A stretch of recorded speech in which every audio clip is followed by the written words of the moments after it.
Aí, tudo isso nós vimos, né, que começou quando? A maior parte da emissão, 2008. Por que 2008, André? Porque em 2008 tivemos uma crise mundial, uma crise imobiliária. Então, até o ano de 2008, depois lá da Primeira Guerra Mundial, da Segunda Guerra Mundial, os Estados Unidos começou a sofrer um boom imobiliário, que é o quê? Os preços dos imóveis começaram a aumentar muito. E a população dos Estados Unidos sempre teve uma facilidade ao crédito. A inflação era muito baixa nos Estados Unidos, na época de 2000, 2005, 2008. Então, como a inflação era baixa, qualquer pessoa podia pegar um crédito. A taxa de juros era muito baixa também. Né? E aí, muitas pessoas pegavam um crédito, financiavam uma casa, compravam uma casa. E como tudo estava aumentando de preço, as casas, a pessoa comprava uma casa, vendia, ganhava um lucro gigante e comprava outra casa, porque sabia que no mês seguinte ia estar mais caro. E ficaram nisso aí, compraram. Então tinha gente que comprava 5, 6 casas, ganhando, por exemplo, 1 salário mínimo, 2 salários mínimos. Então ela financiava até o talo ali, né? Porque os juros era baixinho, comprava, às vezes eu tinha 3 casas. Por que você tem 3 casas? Porque os juros é muito baixo. Eu posso ter 3 casas, porque eu financio e a casa é muito barata. Então tivemos um boom imobiliário muito grande, né? Até o fato que aconteceu, que foi o quê? Né? Os bancos vendiam uns derivativos, né? Derivativos é o quê? Como se fossem opções. Eles faziam esses trades entre eles. Olha, eles sabiam que o mercado imobiliário ia subir. Então eles vendiam os derivativos para as pessoas também, para os investidores e para outros bancos, né? E outros bancos compravam aqueles derivativos, seguravam um pouco, tinham lucro e vendia. Né? E aí começou a ter uns derivativos, ou seja, umas opções que é sempre relacionado a alguma ação, alguma coisa, algum índice, das junk bonds, né? Junk bonds são títulos sujos, né? Títulos ruins. Que foi o quê? Que foi, né? Vou explicar de uma forma mais didática, tá, gente? Que é como se fosse assim, tem aqueles créditos das pessoas que o banco sabia que se apertasse os juros elas não iam conseguir pagar. Aquelas pessoas que ganhavam bem pouco, eram tão endividadas, mas que elas tinham hipoteca, né? Ela tinha uma hipoteca lá. A casa dela era hipotecada, mas ela tinha 2, 3 casas e devia muito banco, né? Porque era financiada a casa, mas ela tinha o dinheirinho dela lá e pagava lá do mês a mês. E aí o banco pegava aquele crédito dela e falava, olha, esse crédito aqui é um crédito AA, que é o quê? Alfa, AA significa um crédito de pessoa confiável. Então eles pegaram várias pessoas que tinham esse crédito, que o banco sabia que não era tão confiável assim, e deram uma avaliação muito boa para esses créditos e vendiam no mercado financeiro. E vários bancos, seguradoras compravam esses derivativos para fazer dinheiro, né? Para ganhar um dinheirinho e depois vender. E teve banco que se entupiu desse derivativo. Ou seja, enquanto estivesse subindo o preço dos imóveis, as pessoas iam estar aumentando o crédito, iam estar conseguindo pagar, né? O juros estava baixo e aí o banco ia ganhando dinheiro, a seguradora e tudo mais. Se acontecesse o contrário, né, as pessoas iam dar calote, não iam pagar as hipotecas e esses derivativos iam para água abaixo. Né, e tudo ali ia cair de preço e o banco ia ficar devendo milhões. Né, porque é muito escalonado. Derivativo é algo que quando sobe, sobe muito, quando cai, cai muito. Né, e aí, né, durante esta época de 2000, 2005, o governo dos Estados Unidos, né, ele forneceu o que a gente chamava de quantitative easing, que é o quê? São alívios quantitativos onde o governo baixa os juros para poder gerar dinheiro do nada. Então, o governo dos Estados Unidos ele baixava os juros, né, quase zero ali, e aí todo mundo poderia ter crédito com juros zero. Imagina você poder pegar R$1.000 hoje e pagar R$1.010 daqui a 5 anos. Porque não tem juros nenhum quase. Então, muito bom. Então, preciso comprar uma casa, não tenho quase nenhum juros, eu compro hoje. Pego emprestado e tudo mais. Então, isso é criar dinheiro do nada. As pessoas ter acesso a dinheiro muito fácil. E aí os bancos começaram a se endividar, tá? Dessa forma, as hipotecas estavam muito baratas e aí teve o auge da crise, que foi o quê? As pessoas começaram a falar assim, caraca, eu já tenho muita casa, já está aumentando muito, vamos dar uma pausa aqui, né? Eu não quero comprar tanto assim. E aí quando 1, 2, 3 pessoas param de comprar, param de procurar casa, o preço começa a cair. O preço começou a cair, os juros começou a aumentar. Quando começou a acontecer isso, o que aconteceu? Começou a crise. E aí os preços das casas começaram a cair. E aí um banco, né, os bancos estavam tudo endividados disso. O que aconteceu? foram para a vala, porque começaram a ter prejuízos gigantes, gigante. E aí o Lehman Brothers, é um banco muito famoso nos Estados Unidos, ele decretou falência. E aí foi o auge da crise. O governo dos Estados Unidos falou, caraca, ferrou, porque um dos maiores bancos dos Estados Unidos declarou falência. E aí ia ser um efeito cascata, porque todos os bancos estavam endividados, eles pegaram muito dinheiro. E para não deixar outros bancos falirem, né, dizem até que o governo americano deixou o Lehman Brothers, falei que ele podia recuperar, o governo dos Estados Unidos aumentou a impressão de dinheiro, começou a fabricar dinheiro, começou a dar dinheiro para os bancos, para salvar os bancos. Aquelas dívidas que os bancos tinham, o governo começou a falar assim, olha, toma aí bilhões aí para te salvar.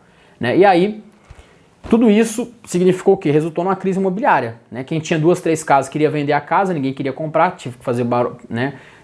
Teve que botar um preço lá embaixo. Quem tinha hipoteca aumentou os juros, ferrou, ninguém conseguia pagar, todo mundo endividado. Então, americanos começaram a ficar endividados, casas começaram a valer quase nada, né? Muitas casas vendendo, pessoas desesperadas, devendo milhões, e aí os bancos também se endividando. Então, essa foi a crise de 2008. Então, aqui a gente pode ver, né, essa reportagem que saiu em 2008, Lehman Brothers, o maior estouro da história. Então, depois de vários sustos, coube ao gigante Lehman Brothers protagonizar a maior falência de todos os tempos. A ofensiva da regulação financeira acabou por ser diluída ao longo do tempo. Então, né, este grande banco faliu, né, devendo bilhões e bilhões de dólares, né, deixou várias pessoas desempregadas, deu o que falar e foi o estouro da bolha, foi a crise. Né? A falência do Lehman Brothers foi o início, o estopim da crise que sucedeu, né, o que deixou os Estados Unidos, aí, o mundo inteiro entrou em crise porque os Estados Unidos ele domina praticamente o mercado mundial. Então, realmente, a partir desse ponto, foi o estopim também para que o Bitcoin fosse criado. Tá? Nós vamos entender o porquê. Mas antes de entender o porquê, né, que foi o estopim do Bitcoin em si ser criado, nós temos que entender que a ideia, a teoria de ter uma criptomoeda, ela não vem do Bitcoin, não vem de 2008. É uma teoria, é uma ideia já muito antiga. Então, vamos aprender um pouco da história do Bitcoin, para ver que não é só em 2008 que nasceu a ideia e foi consumado o Bitcoin. Desde 1976, como nós podemos ver aqui, o Whitfield Diffie e Martin Hellman, eles fizeram um paper, fizeram um artigo sobre a criptografia. A criptografia já era utilizada na época da Segunda Guerra Mundial, na época de comunicação criptografada e tudo mais, e eles viram esta possibilidade de criptografia aliada à internet. Né? E aí, em 1981, o David Chaum, ele né, teve a ideia de ter um correio eletrônico não rastreável, ou seja, um e-mail que você não pudesse rastrear o e-mail, para ser um pouco mais, ter um pouco mais de privacidade.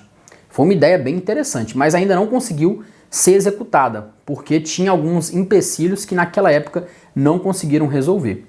E aí, isso foi em 81, né? Em 89, né, eles criaram o DigiCash, que é o dinheiro virtual, DigiCash, né, no sistema iCash. Então foi uma ideia bem revolucionária, para você ver, em 89 eles já tiveram a ideia de criar um dinheiro virtual, como se fosse um dinheiro do Nubank, né, na internet, mas um dinheiro virtual, mas ainda assim tinha alguns empecilhos, principalmente do gasto duplo. Né? O que é o tal do gasto duplo, André? Gasto duplo pensa num e-mail. Quando você envia um e-mail para alguém, você envia um e-mail, o e-mail chega na pessoa e fica uma cópia com você, em itens enviados, não fica ali? É isso que a criptomoeda tinha que meio que cancelar esse círculo. Por quê? Se você envia o dinheiro e fica com a cópia do dinheiro, você não fez nada, né? Você multiplicou o seu dinheiro. E isso que não pode, você tem que enviar o dinheiro e ele tem que chegar lá e sumir da sua carteira. O que não estava acontecendo até o presente momento. Eles não sabiam como desvincular esta ideia ali do gasto duplo. E aí, em 97, o Adam Back, né, teve a ideia ali do Hashcash. Tá? E aí, né, tanto que quando Satoshi Nakamoto escreveu o white paper do Bitcoin, ele referenciou o Adam Back no Hashcash. Então ele usou ideias desde o Hashcash, né, para realizar o sistema, né, para escrever sobre como funcionaria o Bitcoin. E aí, em 1998, o Nick Szabo teve a ideia de criar o BitGold. E aí também começou, por quê? É como se fosse o ouro digital, né? O BitGold. Caraca, o ouro digital. Mas também ainda não tinha dado certo. Tinha alguns empecilhos que eles ainda estavam esbarrando, não estavam conseguindo achar a resposta final. E aí não deu tão certo. E no mesmo ano, né, teve um artigo sobre o B-Money, de Wei Dai, né? Ele escreveu um artigo sobre também este dinheiro digital, mas também não foi para frente, tá? Eles tentaram e não estava conseguindo ir para frente. Em 2004, né, o Hal Finney escreveu um artigo, né, o Resolvable Proofs of Work. Foi a primeira transação que eles fizeram com prova de trabalho. Então, o Proof of Work é praticamente o que a blockchain do Bitcoin ela faz. Que é o quê? É quanto mais transações tem, mais pessoas tem na rede, vai validar aquela transação e você vai conseguir executar aquela transação. Ela vai ser reconhecida por todo mundo, né? E aí foi realizada em 2004 a primeira transação através da prova de trabalho. E aí, em 2008, né, no 31 de outubro, o Satoshi Nakamoto envia um e-mail para uma lista de pessoas. Então ele pega, né, na época lá do, se eu não me engano era Reddit, se eu não me engano, né? Ele pega uma lista de pessoas e envia um e-mail sobre o Bitcoin, que é o white paper do Bitcoin. Quais pessoas? Programadores, pessoas famosas ali que eles sabiam que iam dar prosseguimento ao trabalho dele. Então ele jogou a ideia, jogou um passo a passo. Olha, como você cria uma moeda digital, o Bitcoin. Ele deu até o nome, né? O Bitcoin. Como você cria o Bitcoin. E explicou detalhadamente.